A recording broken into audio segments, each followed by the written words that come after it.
All right, here we go. It's episode 137. It's Puck with you here, and my good friend John Canzano here as well. JohnCanzano.com, Bald-Faced Truth, 750 The Game. All brought to you by Zeke's Pizza. Visit Zeke'sPizza.com. Johnny, how are you, sir? I'm doing well.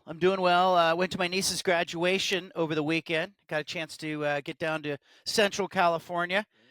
What advice do you give to graduates? Like, if you Drink. look back, Start drinking yeah. heavily. I try to. I don't know. That's a good question. I just remember dropping my oldest daughter off at college, and for people who are going through this or about to go through this, who are in your audience, as parents, you spend a lot of time when you're, in the build up to that day where you do the dorm drop off or whatever, looking back at their childhood. And so it's a sad thing. And you realize pretty quickly that your kid is looking forward and they're not thinking at all about the time they got to learn to ride their bike and all that stuff. And they're not at all sad about it. And so there's this weird convergence of feelings. So it helped me a little bit once I realized, oh, she's just looking forward to meeting new people and what are they going to do in the next few days and who's going to be in her class and who is this roommate that she's now moving in with. And here I was going like, what happened to the little girl that I helped ride a bike and taught to throw a softball, So there's a little advice for parents, I guess. I don't know what advice would just be. I have no idea. Just do as much. Have fun. Yeah. I guess I will default every time for advice on anything is Have fun. Have fun.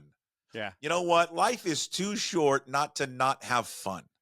Didn't Bill Walton try to teach us that? Like, if you look at the broadcaster that he became, I think he just was trying to remind us not to take ourselves so damn serious all the time.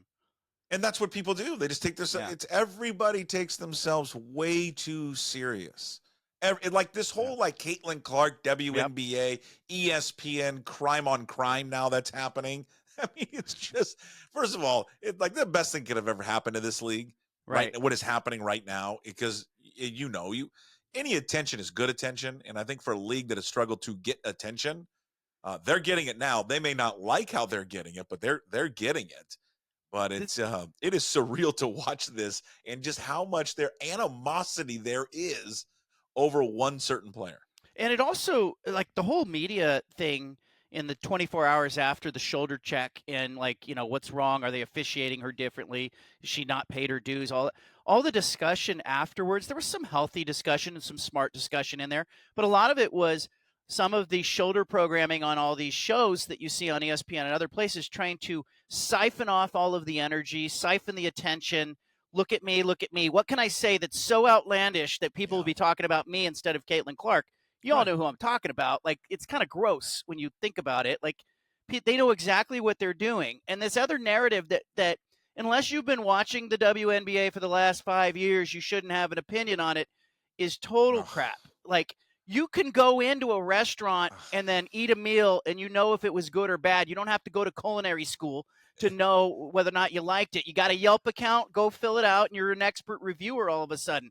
You're all allowed to have an opinion on what we see, regardless if we've been here 1 day or 1,000 days. It's like when, you hear this in the political world, right, to athletes. Hey, stay in your lane, right? Don't talk politics, or don't talk about things you don't know, which I always feel funny because athletes will, they'll talk about social issues or whatever. And then someone will tell them, hey, you shouldn't talk about that. It's the Laura Ingraham right to LeBron, shut up and dribble type of thing. Comment. But then when like maybe guys in our industry will talk about sports, then you'll hear that athlete go, well, did you play? Right. Well, why do I need to have played to have an opinion on how you're playing? Like, I'm not going to, like, we all have opinions on everything because we watch, we read, we listen, and then we form an opinion. Hopefully we think about it and we have an educated thought or two out there and we give it out. But you're right. There's just a lot of people that want to hear their voices more than just actually, watching and listening what's happening. I mean, what happened to Clark the other day, first of all, if this league doesn't get it under control soon, she's going to get hurt. Yeah. And the last thing the league wants is her to be hurt. Yeah. And look, we all understand rookies getting officiated differently, but I noticed right away, and I think we talked about this before, that she's dribbling the ball down the court and she's enduring a lot of contact that veteran players get whistled for, or they get a whistle on. And so she's not getting calls. And so for people who say, look, she just needs to play longer. Kelsey Plum went through this. I've heard other people talk about it. I get all that. She has to play through some of this, but you got to protect her. If you are the WNBA, you have to acknowledge that the arenas now are full. You have the Aces having to move from Michelob Light Arena over to T-Mobile to, so they can get more fans in the stadium. There's 18,000 people at the game the other night. There were millions of people who never watched the WNBA who tuned into draft night. They tuned in for Caitlin Clark. So protect the asset to a certain extent. Now, she's still got to play. Like, she hasn't been great, but she's still got to play, and she's on a terrible team, by the way. Well, yeah, and again, I don't mind. I've watched a lot of basketball in my 48 years on this planet. Okay, and I love basketball. It's my favorite sport to watch. My favorite sport to play. I still play in an old man's league. It's on Monday nights. That's why we record this on Tuesday, and I can't walk right now. All of it. So I love all of it. I could go to your local Boys and Girls Club and go watch a bunch of fourth graders play. Right. I enjoy the sport. I love hard fouls. I love attitude fouls. I love playing physical and all of it. And, there's a couple plays earlier this year where she was, she got blindsided on some screens. That's fine. That's basketball. That's right. The way the sport should be played. What happened the other night, she doesn't have the ball and the girl just comes up and hip checks her, shoulder checks her to the ground. That's not basketball. No.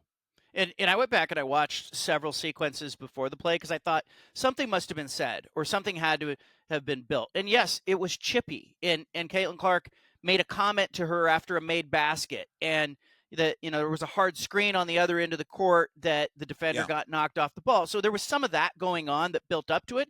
But I'll put that back on the officials, Puck. Like, we all have seen games where the officials can kind of sense that there's a bad moment coming. And when you've got a player who has a history of maybe losing or cool, that as an official, you have to call that a little tighter to kind of keep control of the game. And I think the officials lost a little bit of the control of the game. Certainly, they didn't call it a flagrant one at the time, and it was.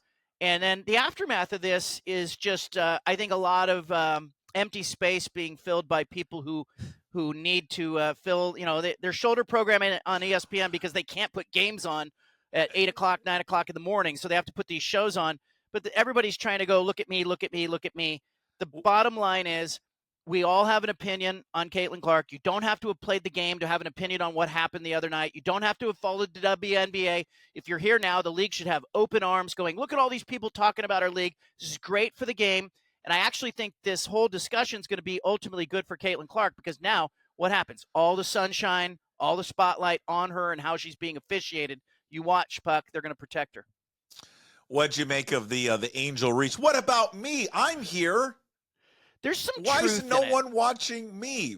Well, there's some truth in it. There's a lot of people behind the scenes that help me with my show, help me with my writing endeavor, help you on this stuff. Like, you're not a one-man band, all right? You have some help. There's some truth to what Angel Reese is saying. Like, I told my wife and I were talking about this. We were talking about the Justice League cartoons that you watch as a kid, and you got Aquaman, Batman, all the Superman, all these characters. What made the show though was the villains, right? Batman and Robin. If they were just tooling around town in the Batmobile going to get Dunkin' Donuts and nothing ever happened, it wouldn't have been a show. You needed the Joker. You needed the Penguin. You needed these villains in order to make the show more compelling, more interesting. Angel Reese played that role at LSU for about a year and a half. It made what we saw last season. It kind of gave the framework for what we saw last season. We entered the year talking about it. Could there be a rematch? So she certainly elevated the profile of the game, but it was the most Angel Reese thing ever to go, hey, what about me? I played a role in this too. We know, Angel. We got you. I actually think she's a really good player, and she's fun to watch. But there's Angel Reese saying, hey, what about me?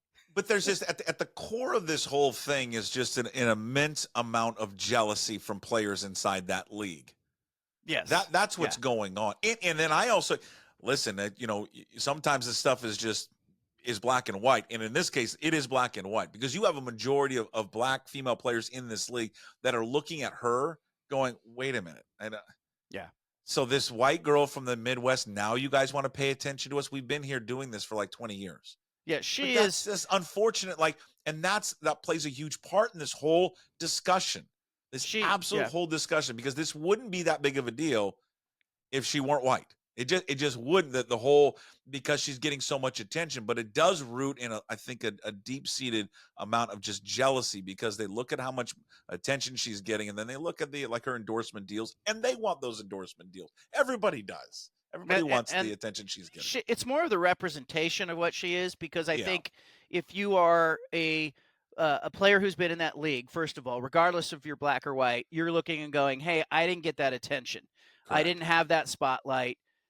It's great that the spotlight's here, but damn it, I was a better player than her. And I don't think you have to go that far back to find players who dominated women's college basketball didn't get that attention, right? Like 2, 3, 4 years. And so you have that going on. And then I think within that, you've got a league that is trying in some way to fashion itself as a real professional league. And it has, with the chartered flights and everything going on. But it kind of reminds me, Puck, of like 1990s NBA, where you had like Charles Oakley and Bill Laimbeer. There's just sort of a policing of the game that is going on in that league that they don't let the NBA players do. And I'll just be really curious to see if the WNBA officials sort of adjust, knowing that they don't want this to be the storyline. But if I'm Kathy Engelbert, the commissioner, I'm kind of looking around going, this isn't all bad. Yeah, I just talked about it this morning on the Daily Puck Drop, that what I'm watching right now in the WNBA, yeah, it's probably more representative of what you saw in the 90s. But I remember, I think about this play all the time, that we had a play as the NBA finals start on Thursday. We had a play in which there was a fast break of Kurt Rambis running down the court, and he got clotheslined by Kevin McHale. Yeah. It ensued a fight. I don't believe that either of them were thrown out of the game. Yeah. That's how the game used to be played. Yeah. And then you go back to the 90s, the Jordan rules, with how the Pistons used to knock Jordan down all the time. Laimbeer and Oakley and all those guys just, getting into fights left and right. The game was played differently back then. Maybe there's some old timers that say, man, that's how it should be played. And that physicality. When I was living through it, watching it, devouring it as a kid, I thought, oh, this is all I know. So it looked normal to me. Looking back on it, I was like, that crossed the line. Yeah, Frank Perkowski, he was kind of one of those guys. Walked around with cinder blocks for hands in several different teams in the NBA. But I've talked to him about the fighting or the pushing and shoving that he sees, the fake fighting that goes on in today's game.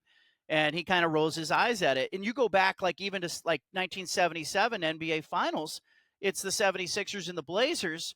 People in our region familiar with this story, you had Daryl Dawkins, who was intimidating the Blazers and pushing them around. And what happened? He kind of bullied Bobby Gross on a rebound, and Maurice Lucas took a shot at him, and they squared off. And they were throwing fisticuffs like boxers, like the broadcasters went into boxing play-by-play. And then what happens? They both suit up for the next game and play. It's just, nobody got suspended. There's no Draymond Green game. You're going to miss game 5. There was none of that. It shifted the whole series, though, in 77. Blazers took control of the series. What do you make the aftermath is? This is why, and you mentioned it. Any attention is good attention, because we're talking about it. We've spent the majority of this episode kind of rapping about it. The one thing that came out of this is, Stephen A. Smith and Monica McNutt, they go at each other, and, she says, hey, you had a platform. You should have been talking about this more. He got offended about it. He then goes on his own show. I guess he has a separate show or a separate podcast, and basically just obliterates her. And I'm like, isn't she a coworker of yours? She's on your show. Yeah. But he said something that I just think a lot of women, especially on that show, if I was a woman on that show, I would reconsider going on. Mm-hmm. Because he goes, he made it seem like I'm doing you a favor by bringing you on First Take. You should bow down to me and kiss my feet and kiss the ring. I gave you a platform. It's all showmanship. It's all showmanship, Puck. I doubt, you're doing the show you want to do. I'm doing the show I want to do. At ESPN and on these other companies, they've got executives over their shoulder who are going, more viewers, shovel coal. I got guest host, asked to guest host one of the national shows. And, I'm in Portland, and they told me, talk about LA and talk about New York. Don't get heavy on your Portland talk. They know. They're just saying, hey, you gotta feed the beast. And so I think Stephen A, Skip Bayless, most of the national hosts are feeding the beast and doing what their bosses want them to do. And so you're getting a lot of grandstanding and again, siphoning off attention from the story. Stephen A siphons it off. Pat McAfee siphons it off. Who can be more outlandish? Who can say the more outlandish thing that sort of distracts everybody from what we're really talking about? Are you amazed at times? And I don't know how much I don't personally watch those shows. I'm not that's not some like badge of honor or anything like that. Back when I was doing radio and even doing this now, like I'm doing it as those shows are on. Yeah. So it's like I'm not paying attention to as much. I don't particularly like those shows anyways. I don't like when the manufactured storylines, we've talked about this before, handing a script. Okay, you're going to say this, you're going to say that, and all that. That's not for me. But John, it's for someone because they have a bunch of those shows. They appear to be successful. They're paying that guy a lot of money. Why do you think that format resonates with people? I think people like to see conflict. I think they like to see disagreement. I think it's why reality television isn't really reality television. They don't just put the cameras on and go, let's see what happens on a Tuesday at Puck's house. No, they bring people in who they know are going to disagree. The producers and assistant producers are nudging them and saying, well, what if you said this? Well, what if you said that? We've seen enough of the behind the scenes. And I'll tell you, I know these guys. I've ridden on media shuttles at the Olympics with these guys. I sat next to Stephen A. Smith on a media shuttle in the Athens Olympics. I think it was Athens. And we shared a seat. He's not that guy when you're just sitting there talking with him. Skip Bayless, I worked with him at the San Jose Mercury News. He's eating sushi and drinking tab in the press box. He's not that guy when the cameras are not on him. And so I think a lot of it is an act and a lot of it is dialed up. Dick Vitale, it's going to be a diaper dandy, baby. Well, Dick Vitale, I'm in a media room with him and we're at the soda machine and I'm looking at him going, oh my gosh, that's Dick Vitale. And he's like, hello, nice to meet you. And I'm like, whoa, who's this guy? Like it's all an act and it's all theater. It's a circus. Okay, we need to do it. I think we should start we all will supply topics. Right. And you and I will just now start, we'll turn, like when if you're a wrestling fan, where Hogan turned and became bad. Yeah. And we'll just start doing that show. We just yell and scream at each other for 25 minutes. I don't want to do that show, though. I want to have a smarter Let's talk. Try it. If we disagree on stuff, though, it's okay. Like, I love you. And if we disagree on something, it's okay. We have to all get in a place where it's okay to have a disagreement and have dissenting opinions. And that's what this whole Caitlin Clark thing is about. Like, I think she's being officiated differently than other players. I think there's a lot of jealousy. I understand that. I grew up in a family with 4 kids. I've got 3 daughters. There's some fighting going on in our household. But like I can tell you that it's okay if we all see it differently. If somebody says, no, she needs to pay her dues, let's have that conversation. But we don't need to make this about, throwing out words that are offensive towards women or, in Stephen A's case, saying he's doing someone a favor by bringing him on his show. Like, come on. That was great for Stephen A. Smith to have her on his show. Yeah, absolutely. 100%. Yeah, it's fascinating. Just all of it. I mean, it just is how much attention that it has garnered and just the opinions flying out everywhere. It's amazing to kind of watch and just kind of see it all kind of just happen in real time, like right in front of our eyes. Yeah. Can I share with you a couple Pac-12 things that are going on that are interesting, please. Maybe to your Washington State fans? Sure. All right. So Washington State, first of all, has got an athletic director search that is ongoing. I have the interim AD on my show on Thursday. She wants the job, but and Kirk Schultz, the president of Washington State, says he's targeting like the fall to make an official hire. We'll find out if she's going to get the job. Most people internally think she is going to be the person. Secondarily, this bowl news. Did you see the bowl news this week where the Pac-12 affiliated bowls are still going to be taking Pac-12 teams this next season, this college football season? So those bowls have nowhere to go. They don't have affiliations with the Big 12 or the Big 10. So the 10 departing Pac-12 schools, they're calling them the legacy Pac-12 schools, they will also join Oregon State and Washington State in going to bowls like the Alamo Bowl, like the Holiday Bowl, and we're going to see Pac-12 teams playing in those games like the old days. They're sorting out the money, Puck. They still don't know, does the conference get the money?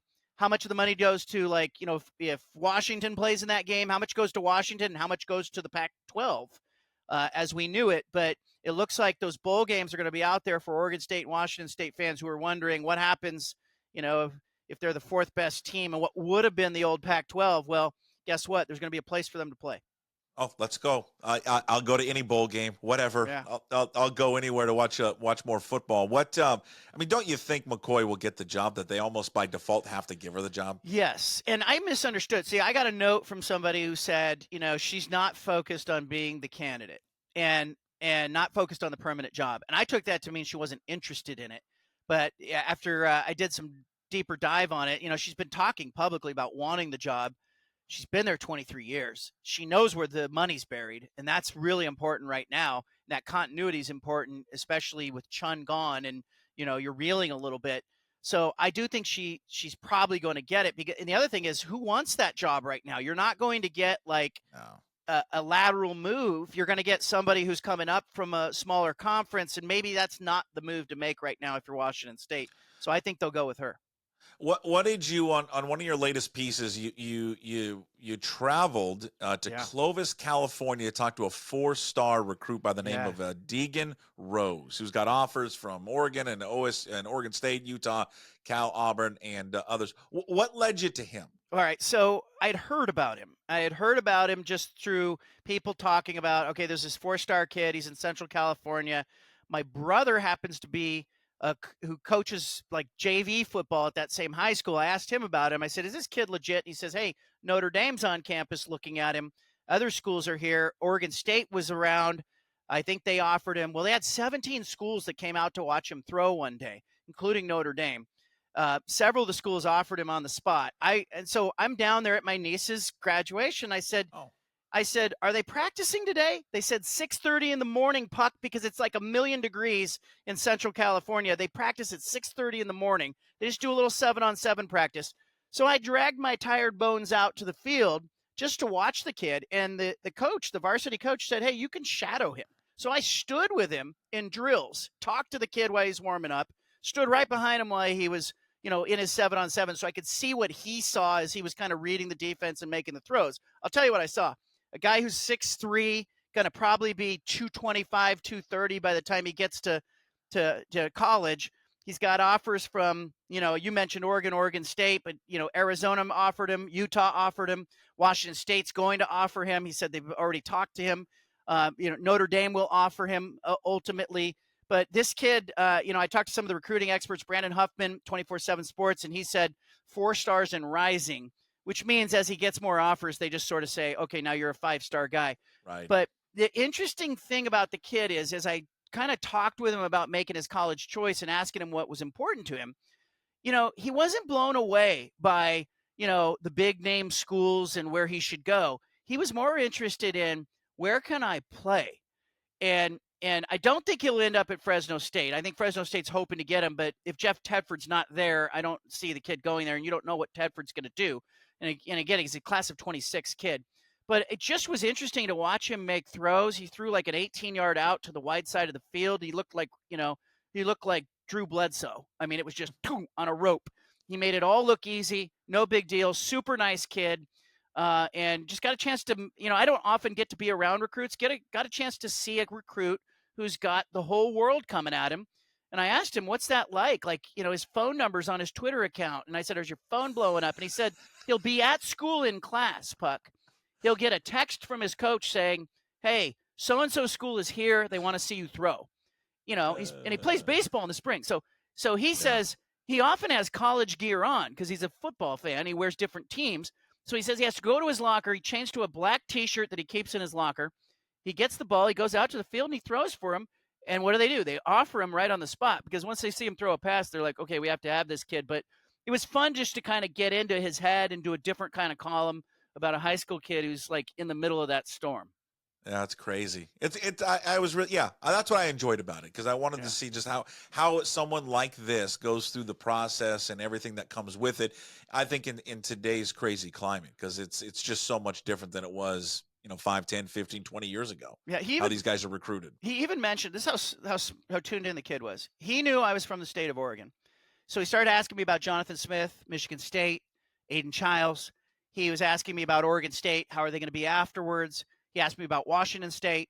And then he asked me about Oregon. And he said, how long has it been since Oregon, in your eyes, truly developed a QB? And for a high school kid to be that tuned into, like, I said probably Justin Herbert, but he played for 3 different coaches in college. And then you'd have to go back to maybe Marcus Mariota. And I said, but you're right. Like, it was Vernon Adams. It was, Dakota Prukop. Obviously Bo Nix.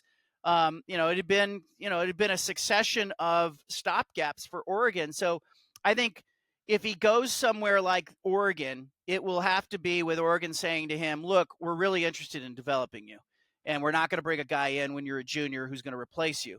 But the kid seemed really tuned in to what was going on in college athletics. He said NIL not important.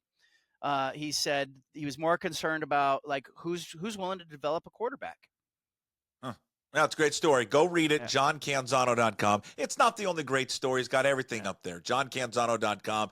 He's got the radio show Bald Face True 750 The Game. He's got the interim AD at Washington State coming up on a show Thursday. Yep.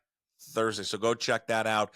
His weekly visit brought to you by Zeke's Pizza. Visit Zeke'sPizza.com for the best selection of local Northwest craft beers. You're a gentleman. You're a scholar. You're an American icon. Thank you for your service. Thanks, Puck. I appreciate you, man.